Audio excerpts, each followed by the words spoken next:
Nine, 8, 7, 6, 5, 4, 3, 2, 1, go.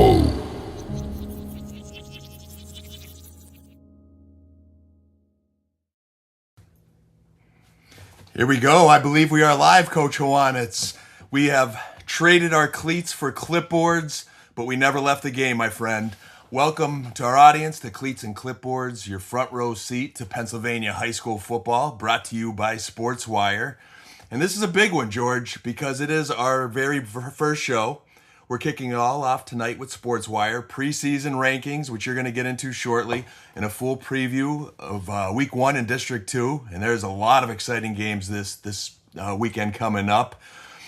Just to give our listeners a preview, every week we will recap what happened, we'll roll out our rankings, preview what is ahead, and tell you exactly who and what to watch.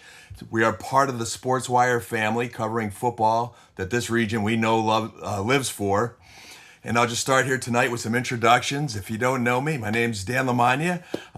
Played wide receiver, was a semi-pro captain with the good old Scranton Eagles, was honored to be Minor League Football News Hall of Fame member. 3 years I got to coach with Coach Duda over there at Lackawanna College and now coaching at Abington Heights. And George, introduce yourself and don't be modest, buddy. You got a nice resume over there. Thanks, Coach Dan. Hey, it's football season. This is awesome, isn't it? Just to kick this thing off. Again, George Wanitz. I'm a head coach right now at Homesdale. I was the head coach at Valley View for a lot of years. Played quarterback, defensive back at Valley View, state champion quarterback. Went on to play at Bucknell University, All Patriot League D-back, and coached for 2 years at McDaniel College, and started my career with Walt Paulpak, who will be playing this week at Homesdale, and then my Valley View days and my Homesdale days now. So you and I had paths crossed through the years, and the football has been great to both of us. Man, and you left out NEPA Sports Hall of Fame. Don't leave that out, Coach, because you earned that, man. And I love that Brad from SportsWire brought us together. I think we both came up through Valley View, my early days, until I was a trader and went to Lakeland over there. We had the whole Lakeland-Valley View rival, and then paths crossed again. We got to play a little flag football after the college days in Fern Hill and Oliphant there. And man, I don't know what your memories are, but I used to just love those days. And I think whether it was back in our day or the players we're going to talk about tonight, like their relationships you just build forever. You have respect from your teammates, the guys you went against. And I used to love getting up every morning because we were a few years apart in high school. So I didn't get to play against you in high school, but man, I knew of your career and Scotty Wasocak's career. And I used to love balling against you guys. And then now, fast forward so many years later, we're coaching high school football, and tonight we're finally on the same side, just behind the microphone. So, man, great memories, right? Yeah, I just think, you played long enough, and I think even as coaches, we constantly tell the kids that and try to burn that into their memories that, you're going to have these friendships your whole life. Stuff you do now, you're going to remember for a long time, and it's going to bond you as athletes and brothers on the field. And, the nice thing was when you and I were growing up, there was a lot of that, I'm going to say the back and forth with your rivals, but there was a lot of camaraderie as well. You ran against each other in track, you played basketball, you played baseball, you played, and everybody I think had a deep respect for each other, and I think that's what made everything so special. And that's what this show is that we're bringing. There is that brotherhood. We know, the SportsWire team's doing a lot in the community and bringing those kids together and highlighting those high school kids. But there's also two sides of the ball, offense, defense, receiver, DB, right here in one conversation, George. And, when we disagree, and we will, the challenge and the penalty flags are ready for you tonight, Coach. And our listeners are going to get both sides of every matchup here. So here's what we're setting out to do. There's no shortage of Friday night scores out there. There's a lot of action coming up this weekend. What there's not enough of is the why behind them. The matchups, the game plans, the little things that actually decide a game, down to the people who have coached them and played them. That's our job. We are going to give this region's high school football the coverage it deserves, celebrate these kids in the programs, and help our listeners watch the game in the way that a coach sees it. We start right here in District 2 as the season builds towards the state playoffs. We'll take this across Pennsylvania a bit, and we'll of course branch out. Before we get rolling, just a quick thank you to the people that make the show possible. HydraBathUSA.com. Pair your bathroom with not just a bathtub, but a new experience to your home. The Hydra bathtubs, I'm hearing great things about them, Coach. They have exclusive features that make your home feel like a spa. We might have to test these things out here, but please go to HydraBathUSA.com. Support the local businesses that support local football. They're the reason that we're here. So let's go with our Sports Wire preseason rankings. This is where we plant our flag before every single snap. George, you've got some good ranked lists here. We'll start with the small schools. Coach Hawanitz, talk to me, man. What do you got here? Well, I just think, first of all, I think the comments are hilarious when we do, when you see these rankings come out. And you see, and a lot of different groups do rankings. Sports Wire has their own ranking, and these are all based on, obviously it's preseason, right? So we have, if you look at it, the heavy hitters are on the top. Prep's always in the mix. Dunmore's always in the mix. Wyoming area is always in the mix. Lakeland, Trail, right? I mean, we've seen those same kind of teams, rolling for the last 5 to 10 years, a lot of these teams. So not much changes there. A lot of these teams bring back a lot of starters, some high caliber athletes when you look at this. And, you got Riverside's got a major D1 kid playing quarterback. Dunmore's got a D1 kid, I think, that's going to be, I don't know what position he'll play, if he'll play quarterback, but he's playing that position. Wyoming area brings back a lot of depth and some older guys. Lakeland's got skill guys out the wazoo, and Prep is always dangerous. So you look at that top 5, top 6. I mean, they're as good as any year that's been in these small school kind of rankings. I think you have a very solid list there. I'm not going to throw out the challenge flag tonight. You bring up a good point, and it is one of the questions I wanted to ask you. And we didn't even talk about this before the show, but you talked about some schools just always having that tradition. Whether it's from back when we played to now. Sometimes there's a couple down years. You get some injuries, or the numbers might be down a little bit.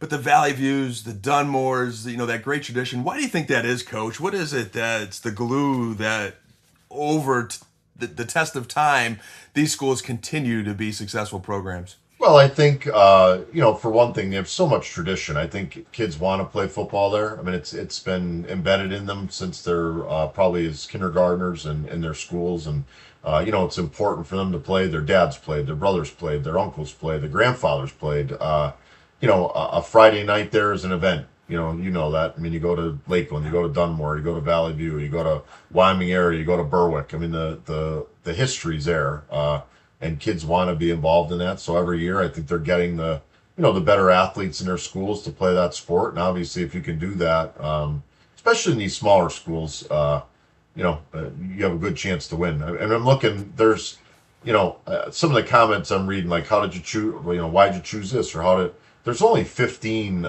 small schools in District 2. I mean, there's 7 3As, 5 2As, and 3 single A's. So, when you have to pick a group of 10, you're only leaving 5 out. So, and I know it's difficult preseason. Everybody wants their team ranked, but these are usually the teams that seem to be in the mix, and we think will have the best chance of kind of survival at the end.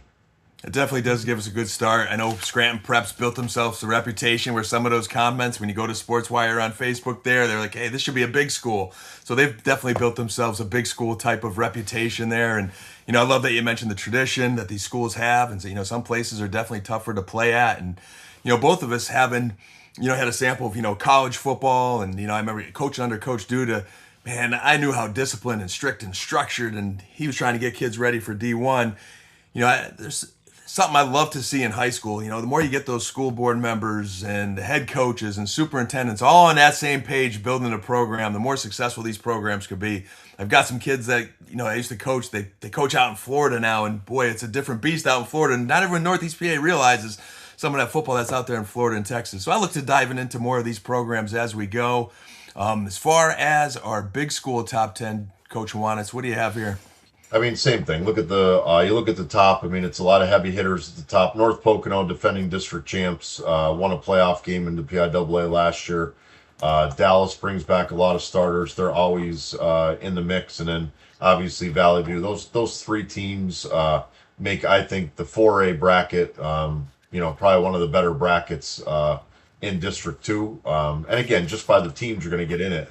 Then we have Abington at 4. They lose their quarterback and some skill guys, but plenty of firepower coming back. A staff that's been there for a long time, so they'll have them ready. Same thing with Delaware Valley there. They're going to be in the same kind of mix with Keith Olson there. He's going to bring, power football. He'll always have good linemen, good skill kids.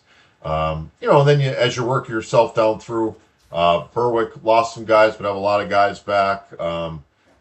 Homestead plays well in Paul Pack this week, so we'll get a good barometer of kind of where both of those teams are at. Wilkes-Barre is one of the bigger schools. Again, a lot of athletes, so we have a lot of teams in there that are bring a lot of bodies back.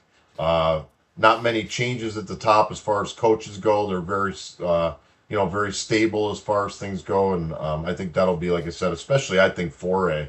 4A will be one of the more interesting divisions or classifications this year in District 2. Another good set of rankings there. You know what? I'm going to throw out the challenge flag at least once tonight on these rankings, coaches. Now, Valley View at number 3. I know I think they're trending back up again, but there's no past Valley View bias there. Is there tonight, Coach? I got to challenge that one for the listeners and make sure there's no bias. Not at all. They have, they're bringing back a quarterback. They're bringing back pretty much their whole skill position group. About half their line is back, and this. They're going to be prepared each week. They open up this week with a team from Allentown that'll give them a challenge. But, one of the nice things I think about this list in general is most of these teams are going to play each other at some point, right? You're going to get North Pocono, Valley View, Abington, Delaware Valley, Paul Pack, and then the mix of all the other ones coming in. So you're going to get a really good look by the end of the year who really the top dog is as we get to week 10. I haven't played a lot of them last year coaching at Abington. It is some very competitive football. I have a love-hate with Valley View. The listeners might be mad at me here. I have to challenge it. The love is for the Wasilchak boys up there. I just love that coaching staff and just a lot of great people in that community and district. But back in 1995, Coach, they spray painted the field at Lakeland there, Valley View, and it was an administrator up at Abington now who I know is behind it. I'm not going to mention any names. I've been busting his chops as I coach his kid over there at Abington. But so there's a little rival there still in me. But no, they're well deserving of the ranking, and it's going to make for a competitive season for sure. So with that, there are rankings week 1. We will see how they pan out as we're going to learn a lot more about these football teams after this weekend's games. But based on what we know, we're on to week 1. The District 2 games that we're circling. We have 22 games this week. A lot of competitive football in District 2. I picked 10 of them to really highlight tonight, Coach. And I think there's still some good games that I might not have highlighted that we will touch on as well. To get through 22 games in under an hour isn't easy, but we're going to be on point. The first one I want to talk about that I believe is a marquee cross-district game is Delaware Valley at Bethlehem Catholic. Coach, what are you seeing there, man? Del Valle defending District 2 Class 5A champions. What's your take on that game? Well, they'll have their hands full. I mean, when you go down to play any teams in Allentown, you're going to get a lot of speed that you usually don't see in District 2. And I know from the years we play like ACC and some of the schools down there, you're going to get big linemen, running zone blocking schemes that are, kind of coming at you. And it'll be a tough test, I think, week 1 for them. They have some good skill kids back. They have a good DB has Estevez, a great running back, and Dabney has some offers as a tight end. So I think they'll be able to kind of go blow for blow with them at the beginning. But you got to hope that your younger kind of players are ready to go early, because I'm sure Becca will be kind of firing all cylinders right out of week 1. I love that, man. And I like that you mentioned just the type of athlete that's there in Allentown. And I think that's something that's a bit underrated, that central part of the state. I got to help coach a semi-pro football team in Allentown for 1 year, and there were some really nice athletes there. They're near Philadelphia, and so I know the type of athletes they produce. And then on the flip side, Del Valle, they were off to they had a little bit of a slow start last year, but boy, they're just such a well-coached team. And man, I like how they build, you got that Tight end, I love a good tight end in an offense. I love that. I was a West Coast offense guy, so I love involving the tight end. And they got that big O-line, Philip Leslie, man, 6'4", 295. You get a big boy like that in the trenches. So it helped an offense rush for over 2,700 yards last year. In the Northeast, you can pound the ball like that, you're going to be competitive. So hopefully Del Val, man, they can, play well on the road and get off to a good start this year. We'll see. Yeah, the only thing, like I said, you're going to see, and a lot of people in our area don't see a lot of the Allentown teams play, but you're going to get, you'll get a Beckett team that they'll average probably 6'4", about 270 across the line. So it's going to be it'll be a spot where DV will kind of be match size-wise, which they usually aren't. So, I think it'll come down to the speed and if they're able to kind of handle that speed. I love that. We got our first comment on the show tonight from Dave Kurtzman. I know those Kurtzman boys from Valley View. Already plugging up the Valley View #1. Dave, we appreciate that. We will get to Valley View. They may not be #1 in our rankings yet. They're #3, but they are definitely up there. So second game I want to touch on here now. Now this one's close to home with me, so I'm going to keep the bias out here. Allentown Central Catholic going to Abington Heights. You and I talked a little bit during the week where, man, we wish there was 2 scrimmages. Because we had our first scrimmage for Abington, and there's some things to clean up. But you got a District 6 4A school versus District 2 Abington 5A.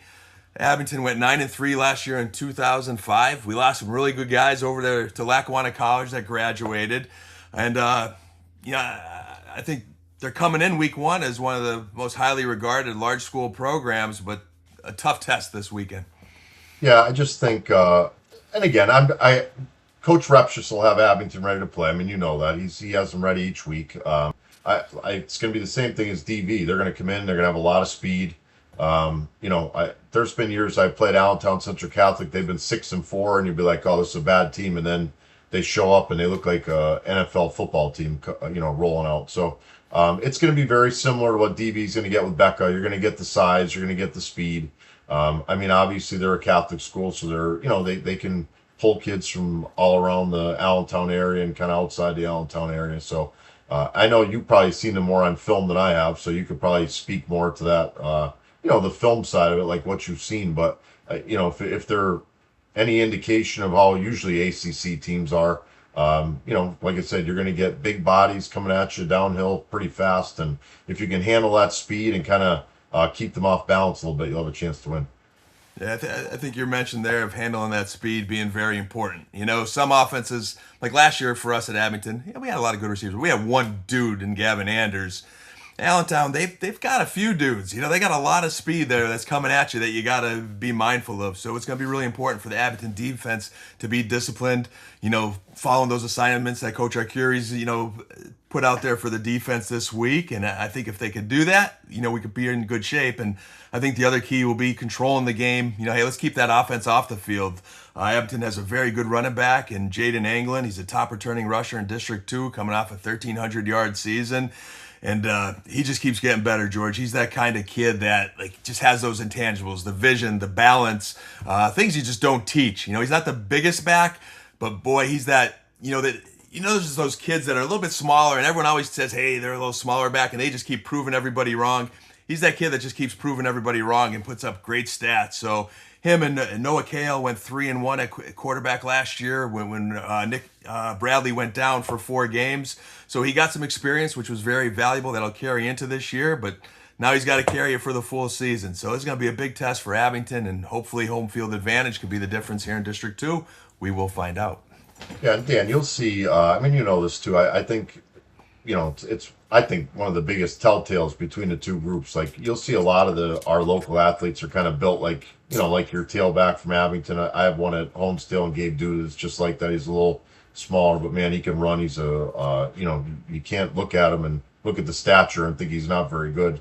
Paul Peck has the same thing with Kiesendahl. Like we have a lot of those backs, but like I said, they got to be able to handle that size up front in some of these teams, and they'll equal out that speed. And if you can hold on to the ball a little bit, like you said, not turn the ball over, finish drives. I think, in District 2, our teams have played against the Allentown teams the best when that formula has been kind of followed. Protect the football, Coach. You got to just tattoo Can't that. turn it over. Please protect that football. Key to every game for sure. So going to another big one. Just one big game to the next. we have Berwick. George, you know a lot about that Berwick tradition, I'm betting, from those Valley View days. Berwick is going to North Pocono, 4A versus 4A, number 7 versus number 1 in the big school rankings. To me, this is one of the games of the week. North Pocono coming off historic 13-1 season, District 2 4A championship, best record since 1991. Do they keep that momentum going, Coach? Well, this is going to be a good game. I mean, this is an interesting game. Berwick comes back with Cleaver, their quarterback, and D-back. I mean, he's legit. He, obviously, I think they went undefeated in the regular season last year, and then they ended up losing in the playoffs. He's going to be the leader of that offense. He's been running the show there for a couple of years now, and then they bring back Gabe Decker, another one of their really good athletes, and they have a really seasoned offensive line that's been playing. So, I mean, it's a great test, for North Pocono in week 1.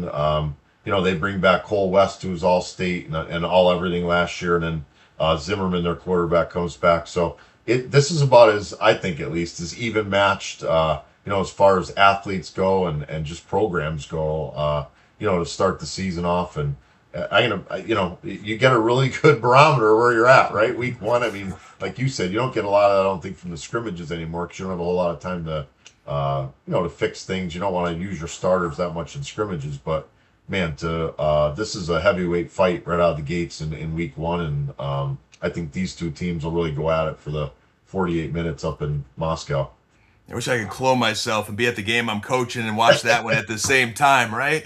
That is going to be a great game. There's no slow ramp up for either of these programs. I think as a coach, it's great to see truly where you're at when you do get a nice matchup like that. And hey, for all you high school athletes listening too, man, you can't win week 1 every year. If you don't win week 1, hey, it's good to see where you're at. Put in the work. There's a long season ahead, so just encourage everybody. Whoever loses that game, keep your chins up high, and both teams should be in for a good season. But that is going to be a great week 1 test. And Dan, just one quick thing, and this is what people a lot of times don't realize.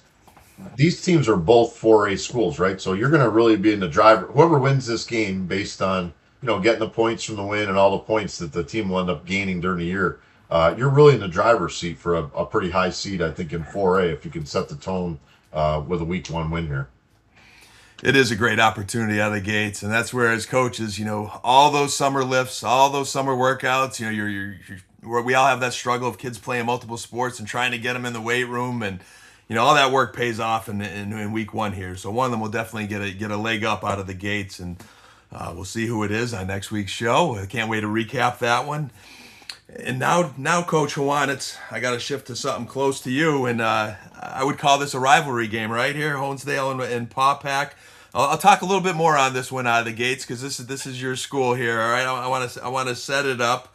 Paupack did win both meetings last year, but I think your team is chomping at the bit. You've done a good job getting these coaches ready. You mentioned Gabe Duda before. He returns after rushing for 1,200 yards and 17 touchdowns while having 67 tackles. That's a dude to me there, playing well on both sides of the ball. And you've got to defend a Paupack running back, Ed Kiesendahl, who rushed for 824 yards, a couple hundred yards receiving, and 11 touchdowns. So what's the key to success over there?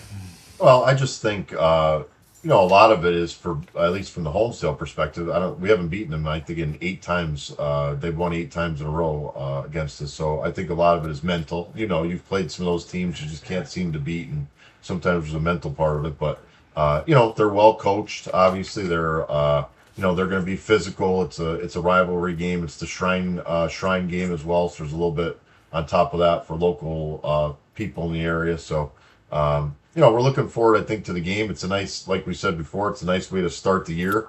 You get a really good, look at where you're at and where you've kind of come from last year. And obviously, we lost them at the end of the year last year. So that was our last game in the Eastern Conference playoff. So, running right back a couple months later and seeing what strides you've made. And I think that's probably going to be the big thing for both schools. They lost some to graduation. We lost some. So it's, which team can kind of come out and set the tone for the rest of the season. Without a doubt, and you talk about the mental part of the game. That's so important, and I think you're building something in Honesdale that mental game's only going to get stronger. I think you bring that with you, Coach, just from your history and your past, and that's contagious. But it takes time. It takes time, and I think once you get that taste of success, I imagine your guys have got to be hungry, looking to break that streak. And hey, we'll see if it's this weekend, and protect the ball and keep that mental game strong. I can never emphasize enough to the guys because you and I have faced adversity so many different times, and you build up calluses, you build up that resilience over time. In high school, it takes some time.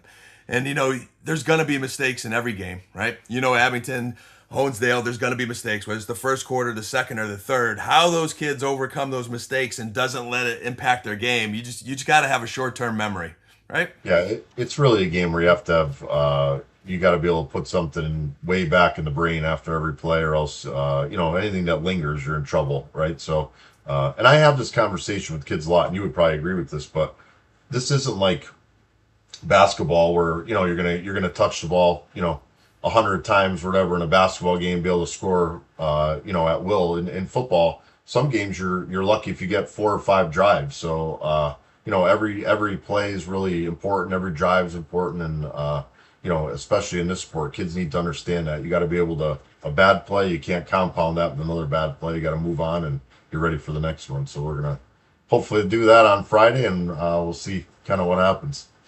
100%. And a couple more comments rolling in here. Rob Shea mentioning both quarterbacks, solid, compete at Runco Elite Quarterback. Runco Elite Quarterback, we plugged John here, maybe a potential future sponsor. We'll see, right? But yeah, definitely good quarterback play. And then setting up our next game here, Jesse Joe Walter, go to Valley View. Coach Howanitz, my buddy, speaking well of you there, Coach. Fans, yeah. Yeah, those Cougar fans are showing up tonight. And Valley View will host Northwestern Lehigh District 6 3A versus District 2 4A. I think this is, again, one of the games of the week. Going into our show, doing my study, and realizing Northwestern Lehigh went 15-1 in 2025, won District 6, reached the PIAA 3A championship game after winning the state title in 2024. Valley View has a challenge here, Coach. Yeah, it's it'll be a big challenge. Less a challenge than it would have been if they had their guys back from last year. I mean, they graduated just an absolute stud at quarterback, and some of their skill position guys, but obviously same type of deal that we just talked about with ACC and Becca. I mean, you're getting a power that's pretty much perennially playing for state championships, right? They're within that state semifinal round to finals round just about every year. They're constantly spitting out Division I athletes, so they're going to have their hands full. Now, obviously, like I said to you early in the show, Valley View brings back a lot of guys that I think are key skill position guys for them. They have Wasilchak is back on defense. He'll be a 4-year starter at backer. Cunningham's there. Evans is there. Smith is there. Muschel's there. So they got a lot of kids coming at you that got a lot of playing time last year and the year before that I think, they'll be able to match, I think, the physicality. But it's the same type of deal. You got to be able to go athlete for athlete. But they're one of the nice things, and you're probably doing the same thing at Abington. I mean, you have, at least my mentality all the time is, whoever that first opponent is, you have the whole summer to prepare for that opponent. So it's about as good as you're going to be prepped for a team. I think coming into a game, you're going to have upwards to 4 and 5 weeks prepping. So I don't think they'll be able to throw a whole lot of things at them they haven't seen. It's just going to be, again, the physicalness, the speed, the like you said, if there's a turnover, how are they going to adapt to that? Or if they get down early, how are they going to come back from that? So, but I think, again, those 3 games against those Allentown teams, I think will be as good as any. And I concur there. I know Scotty Wasilchak's going to have this team prepared, and they're going in there with a really strong defense. Those guys you mentioned, when you get Jeffrey Wasilchak with 100+ tackles last year and Cunningham with 8 sacks, they're going to bring some pressure. And I think they're developing a young team that's a year more mature now, and is really hungry, after last season to get back to that edge that Valley View always has. So a legitimate statewide measuring stick for Valley View this weekend. Excited to see how that game goes. Now I'm going to shift over to Wyoming area at Dunmore. We're going to go small school here. This is my top District 2 matchup of the week here. Wyoming area finished 9-2 in 25. Dunmore 8-4. They reached the District 2A championship game. We got a lot of good players in this game, George. You better believe it. This is another one of those. This will be a old fashioned street fight, right? You're going to get two teams with a lot of guys coming back. Wyoming area brings back Jack Ravine. Listen, Jack Ravine's father played with me. Rich Ravine and Uncle Randy played at Valley View, and they were just tenacious football players. So if, I've met Jack a couple times during track. He's every bit as tenacious as his dad was, just playing a much different position. His dad was an offensive tackle, and he's going to play quarterback for Wyoming area. But that mentality is there. So he's going to be unbelievable. They have Kopechny at wide receiver, who's Division I kind of kid, and they're senior heavy up front. I mean, they got a lot of offensive linemen that are seniors and coming back. So they'll be geared up. And then obviously Dunmore brings back Weston Yanone to play quarterback. They'll run some option with him. They'll run some wing T stuff with him. He's a state medalist in the hurdles, so he's got great speed. He's a tremendous athlete. Costanzo's back at wide receiver and D-back, so he's got somebody to throw the ball to. And then, again, they're bringing back a lot of seniors with a lot of talent and a lot of games under their belt. So this one will be, I think, every bit as good as that North Pocono Berwick game that we talked about earlier. Yeah, what a juicy matchup. High-level quarterback play, outstanding defensive personnel. You mentioned Xavier Burke. He was the Defensive Player of the Year last year at Dunmore. 2 programs with championship expectations. I love that you mentioned it, and I forgot about that, Jack Gravine, and you playing with a family member there and those genetics. Like, I'm going to talk next week on my fantasy football show. Like, I always believe in those NFL players whose dad played in the NFL. I think there's an edge there. We talk about, with Sochak over in Valley View. There's like a pedigree piece, not just, physically, but knowledge-wise, just being around the game all the time. Even though Dave Kurtzman's over there telling me to ditch the Cowboys gear, I'm going to ignore that, Dave. All right, we can talk about that on the fantasy football show next week. But this is a great matchup. Big guys in the O-line. Wyoming area has Brad Bone, who helped his team rush for 2,800 yards. And then, again, Xavier Burke with 1,000 tackles. They also have Carter Davies, 6'3", 280, Dunmore there on the O-line and D-line. And Costanzo's a burner. I think he was breaking track records this season. And he's got a tough decision whether he's going track or football after college. So just that's going to be some great game film to watch there. So really looking forward to that. This is another one of those. This is a 3A, 2A matchup. But, I mean, whoever wins this game, just because the other team I think is going to be very good throughout the year, is going to be just give them a big boost towards that high seed when the district playoffs come about. So we're going to shift gears here. The next game I'm going to talk about, now this one's close to my heart this time. It was supposed to be Holy Cross. Wish Holy Cross the best to get those numbers back up where they need it and get healthy and all those things. They were not able to play. It's unfortunately a forfeit loss for Holy Cross. Lakeland was lucky enough to find a new opponent, so it's not a forfeit win for them. They're saying, hey, we want to play football. They're going to play Wellsboro, who also needed a game because I think they were supposed to play Northwest area, who had a schedule change. They're going to play again in 2027 now, as Lakeland will travel to Wellsboro then. So they agreed on a nice little 2-game series there. And Wellsboro, I believe, is a team that is projected trending up, on the rise. They were 2-8 a couple years ago. They went 6-5 last year. That was the most wins that they had since 2019. George, how is my Lakeland Chiefs going to fare this weekend versus Wellsboro? Well, I think they're going to be fine. They have just a plethora of athletes, that they can move around and do the things they do with that spread offense. They did get some bad news this week. Their quarterback, Spatero, got hurt.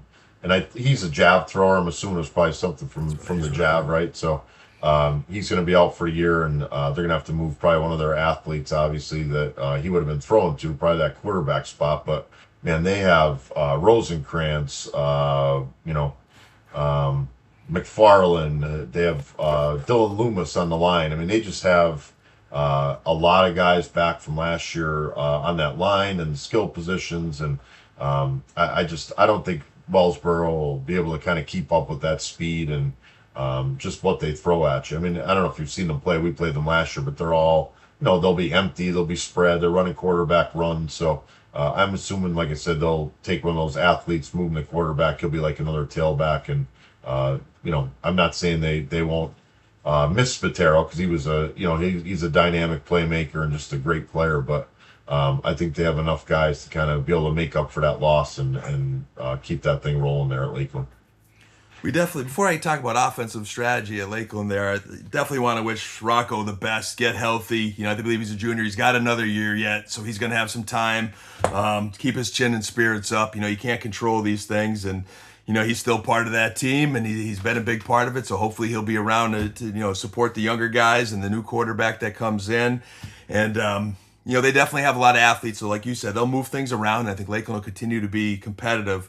Chase Rosenkrantz, he already has more than 1,600 career receiving yards, going for history this year with an opportunity to become Lakeland's all-time leading receiver. Coach, I'm like jealous here, because back in 1995, Coach Kawuchi, who I love, bless him, we just ran the ball. We had two 1,000-yard rushers, and even though we'd average like almost 28 yards per reception, we just pound and pound. And I even tell those Abington receivers, I'm like, you guys are lucky. We spread the ball out and throw it all over the yard.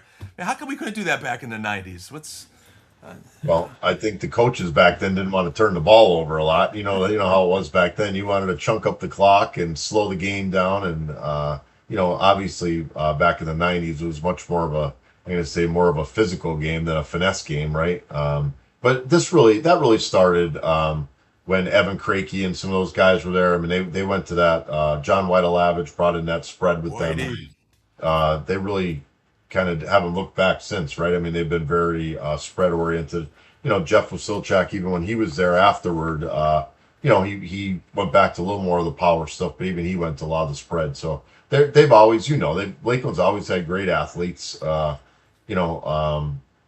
years ago it was, you'd rather line up with 5 tackles and in the power eye than. That's my little vent 20 years later. Even like we had an awesome dream game this year, right? High fireworks, high scoring. I think we threw the ball like 5 times in the dream game. I had one go my way and it sailed over my head. But so I love seeing the passing as a receiver. But you got to have a balanced offense getting these kids ready. Again, both of these offenses are gonna be ready. I see one of our listeners there, Jamie Leparlo, Griffin Morrell from Wellsboro, decent athlete at quarterback for sure. So again, that's going to be a good matchup this week, and happy those teams were both able to get a game. Now shifting over, next game I want to touch on here. Now we're kind of getting some of the sneaky under the radar games a little bit. Whitehall and Wilkes-Barre area, 6A versus 6A. I think Wilkes-Barre has a very good wide receiver, DB, and Rashawn Watson. Any thoughts there on that game, George? Yeah, I think. I've known Cyril for a long time, Wilkes-Barre's coach, and he's going to do everything he can to get his athletes to football. I mean, he's same type of thing. He'll get guys in situations, get them out in space where they can use their speed and athleticism. And I know he has Watson, who's extremely athletic. He has Nick Saracino, I think you say his name. Their tight end is really good. He's getting some looks, so he brings back some offensive linemen from the year before. So I expect them to be, right in the mix of things this year. They play a tough schedule, but, again, same thing. Whitehall's that same type of Allentown team with the size, the speed, and you just got to be able to match that. That's an important 6A power points immediately against a District 6 opponent, and I'm going to stay in District 6. And then, hey, I always appreciate the parents that are watching this show here. And we know a mother's love is huge. Watch for her son, Deacon Eisenbach, now playing wide receiver for Wilkes-Barre. Don't sleep on her son. Hey, there's something about that parent's belief. So we will not sleep on him. We'll definitely keep an eye out this week. And thank you for listening to the show tonight. Staying in 6A, Williamsport at Wyoming Valley West. I again say, major playoff implications for week 1. It's more important than a normal opener. Williamsport, Wyoming Valley West, Hazleton, Scranton, West Scranton, Wilkes-Barre area form that official 2026 6A sub-regional. Only the top 4 qualify. Thoughts on this game, Coach? Wyoming Valley West has struggled, for the last X amount of years. They haven't won a lot of games, but I think they're going to be a lot better this year. They bring back a lot of starters. They bring back Campbell, who's a really good athlete for them, that they'll get the ball to a ton. They have Moderna, who's a wide receiver, and D-back, who's a really good player. Their offensive line's a little bit older, so I really think they'll be much better than they've been in the past. Again, the only thing, Williamsport's one of those, larger schools, and really it's year to year. Some years they're really good, some years they're not so good. So it's kind of going to be which team shows up, and can Wyoming Valley West just kind of go shot for shot with a team like Williamsport? Love it.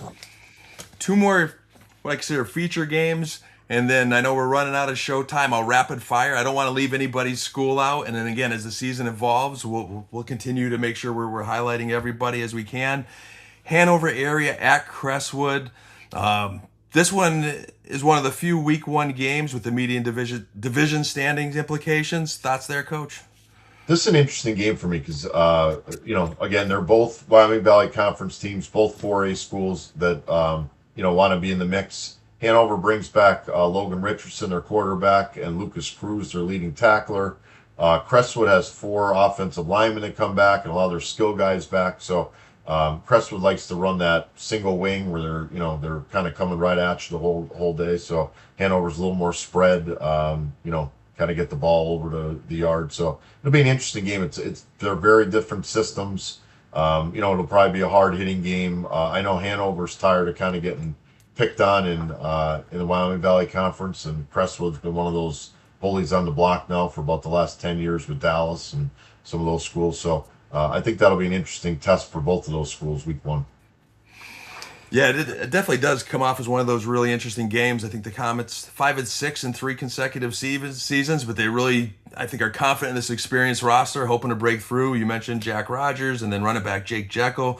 And then again, Hanover area with Logan Richardson throwing for 1,800 plus yards and 20 touchdowns last year. That's a good passing game. And they got a good running back there too. And Dwayne Downey, who rushed for 889 yards and scored 17 touchdowns. So Crestwood's got home field advantage. We'll see what happens there. That should be a very good game.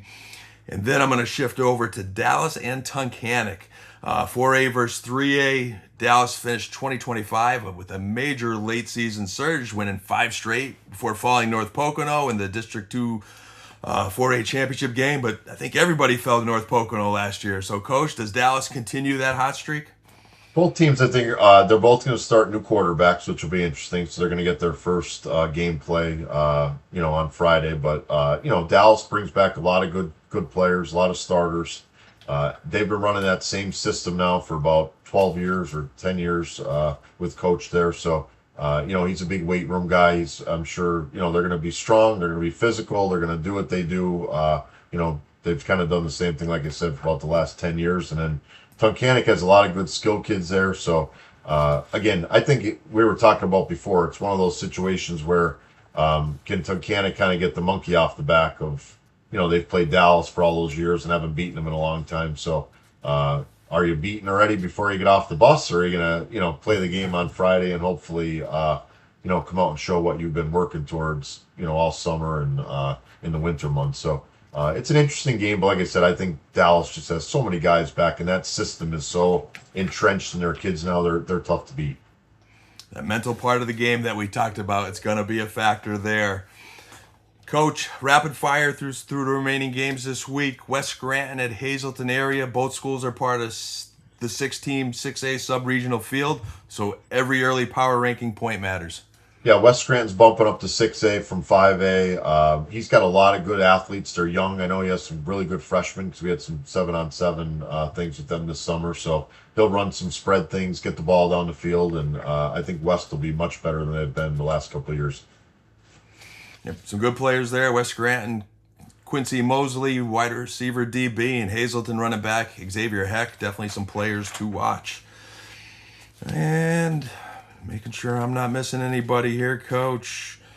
Carbondale area at Nanacoke. Cross-conference District 2 matchup between two programs competing in a crowded 4A classification.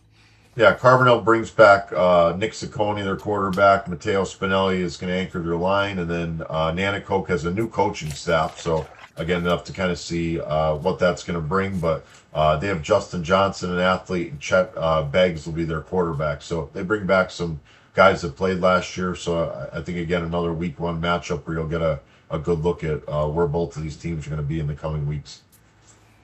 Agreed. We'll see if Carbondale running back Francisco Roman could build on rushing for 915 yards, 16 touchdowns. Player to watch there. Scram Prep, we didn't mention them, all right? They weren't one of our top featured games, but they are number one in your big team rankings there. Nice little test here. One of District 2's premier programs deliberately testing itself, right? Out-of-state opponent before conference play. What's your thoughts? Well, they're going to, I mean, Prep brings back McPartland, who's all state. They have Elijah Myers, 3-year starter on the offensive line. So they're going to bring back a lot of guys. I think that'll keep them in most of the games. They play their first couple games with out-of-state opponents to try to get their kids ready for playoff time, which obviously last year, like I said, I think they played undefeated Berwick in the playoffs and beat them by about 50 last year. So, I think it's one of those things people, they worry a lot about records, but the seeing teams and the speed of teams, I think gets teams ready for moving through District 2, and Prep's going to play some teams that'll get them ready to play that tough schedule they play as the District 2 schedule rolls around. Love it, Coach. And Coach, we got an interesting comment in here, but I think I might pull a hamstring by like the 30-yard line. I'm not sure, but they want to see a 40 between us. Dave's kind. He's got me by a nose, but again, I think it's going to depend on my hamstrings. I don't know. Buddy, I am 51 years old and I was slow when I played, so I guarantee I would definitely bow to you in that race. Dave, in flag football, George and I were talking smack, but the hamstrings were good back then, Love it, love it. Hey, Lackawanna Trail and at Western Wayne. Can Trail's physical rushing attack continue after, they lost some guys to graduation? Yeah, Trail's going to be an interesting team this year because this is the first year in, I think, about the last 7 or 8 years that one of Steve's sons isn't his quarterback, Coach Jervis. So it's been a nice little thing to have, like a feather in his cap. His boys have been his quarterbacks, which I think they've been great play callers, signal callers, been, great leaders, and I think that's been big for them. And they lose their tailback, who was, Mr. Everything there in that wing tee. So it'll be interesting. I think they have a lot of holes. They do still bring back Bellucci, who's an all-state O-line and D-lineman, so they'll have some big guys up front. And then Western Wayne comes with a new coach. Jake Rhoda could be their quarterback. So again, what kind of system are they going to run? Are they going to be able to pick up with that system quick? And I know that's not easy for a lot of kids when you're getting a lot of changes to start the year. Right. Jake, that's Shane's his dad, correct? I think so, yes. Former Coach Shane. I played some semi-pro ball with him with the Scranton Eagles. There's that genetic thing again there, So would definitely wish him well. Next one here, Lake Lehman at Mid-Valley. I think it was up earlier, but Christina Butler, thank you for listening tonight. She says Lake Lehman football is looking good this year. Coach, what do you think? Lake Lehman's going to be young. They got a new head coach, but I think same thing there. Their system's kind of embedded, so I think they'll be fine. Mid Valley lost a lot of guys to graduation, especially their quarterback. Coach's son was their quarterback last year and graduated. He was a huge part of that offense, checking at the line of scrimmage and just doing a lot of things, for Coach there at Mid Valley. So it'll be an interesting game. I think Mid Valley brings back some guys. I know they lost somebody early to injury, that one of their big skill players. But I think, again, it'll be a good test for both teams to see both 3A teams, and this will have playoff implications. Mid-Valley's got one big lineman there, O-line, D-line, Dylan Macieco. Hopefully I pronounced your name right, Dylan, but 6'4", 305 pounds. Colleges are going to be looking at you, so we'll see how he does in the trenches there. Wishing him well. Nativity BVM at Montrose. Nativity is one of the District 6 teams grouped with Holy Cross, Old Forge, Trail, in the 1A sub-regional. This week one result will, therefore indirectly affect them in the rankings. What's your thoughts on that game? Yeah, Montrose, same thing. I always think it's tough. New staff, right? I know their coach, I could hear him overhearing in some of our coaching things that he was happy with how hard his kids are working. They bring back Ethan Smith, O-lineman, D-lineman. He'll be their senior leader. But, this will come down to, for both teams, probably numbers, things like that. Usually you're not getting a lot of kids on those teams. You're going to get a lot of guys going both ways. So, which team can kind of sustain and be able to hold the other one off in week one with, like I said, I think the hardest thing for a lot of these kids when you get new staff is new offense, new defense, new special teams. You got to be able to pull all that together real quick for week one. Then we got Susquehanna at Riverside, 2A versus 2A. There's some playmakers in this game, Coach. Oh, well, there's one. I can tell you that. Braden Rose is just a stud. I mean, I watched him play basketball in the district playoffs, and he can jump out of the gym. He's fast. He's athletic. He's going to come up and hit you from that safety spot. He's got a bunch of D1 offers of some really big schools. He's just a pure athlete. So anytime you can put an athlete at quarterback and just kind of let him use his legs and do what he does, I think, he'll be dangerous every play. They have Jared Jackson back at wide receiver. He'll be his go-to guy in the air. And the question mark for them is going to be the O-line. They had a lot of guys graduate, and can they hold up front? And then Susquehanna brings back a 4-year starter, Keys at wide receiver and D-back, and then Barber will be their linebacker and running back who, hopefully will hold down the fort there for them offensively and allow them to stay in the game at Riverside. Yeah, O-line is going to be a big piece for Riverside because, man, if they do block well, when you got a guy like Rose who threw for 1,100 yards and 17 touchdowns and ran for 16 with 724 yards, you got a playmaker there and a good receiver in Jackson, like you mentioned. And Susquehanna is going to try to keep up with Gabe Mabey and Mason Keys. And, man, Susquehanna, George, these things that sting me tonight, they were the first suburban school to beat a Big 11 school. And we talked about turnovers earlier. In 1995, our team had a couple uncharacteristic turnovers that cost us as we were predicted to win states. But so Susquehanna forever will be, they're right there at Valley View, Yeah, and that was back when Dick Bagnall was there for like 40 years as their coach. They ran the veer, and he could have done clinics across the country on running the veer. I mean, that's what they did. Didn't throw the ball much, and they were just so good at running it. And it was a huge weapon for them back then. Heck of a game, man. Heck of a game. But I'll go down memory lane another time. We got, I think, 2 more games here. Old Forge at Penn Argyl. Traditional District 2 small school program going on the road against a larger District 6 opponent. Coach Schubeck's going to do a good job getting them ready. I mean, he's been there a long time at Old Forge. They've been down a little bit the last couple of years, just I think by sheer numbers and maybe not as big size-wise as they normally are. He'll come back this year with Gavin McNichols, O-lineman and D-lineman. He'll kind of anchor that line. And then he has Joey Dominic will be one of his better athletes there. So, same thing here. It'll be a lot of new guys kind of in the mix. He did play a lot of young kids last year with a lot of games under a belt. So, the question is if after another year, they're hopefully a year more physical, a year wiser, a little better in the system. And Old Forge can get back to doing what they normally do in District 2. And Coach Schubeck, another one of my Scranton Eagles teammates there. So it's just great going down memory lane tonight. He will have those guys ready, and that should be a good game. And I lied. Actually got 2 more games. Pittston area versus East Stroudsburg South. Thoughts there, Coach? Pittston's going to be good. He's Coach is bringing back a lot of good players. They won the division last year the first time in years at Pittston. He's Coach Russick has him kind of back on the map a little bit there in Wilkes-Barre. They lost, I think, in the playoffs to was it DV or Abington last year? I think they lost in the they lost DV 7-6. So you know that's got to sting there, 7-6, right? Yeah. They're hungry. And he had he had a lot of seniors playing, but he had a lot of younger kids kind of sprinkled in. So they should bring back a pretty good nucleus of players, and it'll be a tough game. East Stroudsburg South usually has some pretty good skill kids, so. I think it'll be a good test for Pittston to see if they can match speed. And, he brings back Lepresto, 4-year starter. Ferrantino was hurt last year. He'll come back as a running back. So he gets some weapons back that, would have helped him last year as well. And last but not least, Northwest area at Holy Redeemer. Thoughts there, Coach, to close us up? I'm interested to see what Redeemer is going to be like because they have a lot of seniors playing.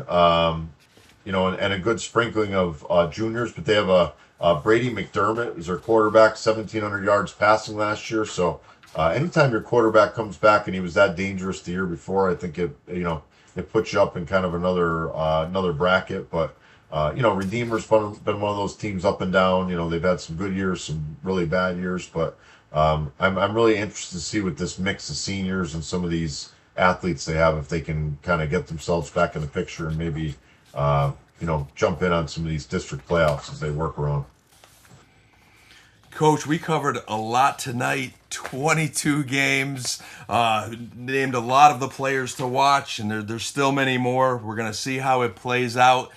That is our first ever Cleats and Clipboards in the books. Next, maybe Thursday, listeners. Thursday is going to be our normal night. As we mentioned earlier, I'm Coach Wood Abington. We are traveling to Florida next week. So we're one team normally travels every year. It is us this year. So George and I and Sports Wire, we're going to kind of hash that out. But we will be back next week. We'll react to how week one actually played out. Maybe I'll broadcast from Florida. Who knows, George? We'll find out which, right? We will find out which of our ranked teams backed it up, and we'll preview week two. Some of these predictions are going to look really smart, and some, well, that's why we play the game, right? Do us a favor, follow us and subscribe wherever you are listening. Don't miss us weekly, all right? If you're following on X, George Howanitz at X, Dan Housen at X, Sports Wire, follow us on YouTube. Again, we're going to be streaming live weekly. You can play us back tomorrow if you missed us tonight. Get the whole week one preview. And share this with a coach, a player, or a parent who loves Friday night football, because we're going to be bringing it every week. For Coach Howanitz, I'm Coach Dan. We traded our cleats for clipboards, but we never left the game. We'll see you next week.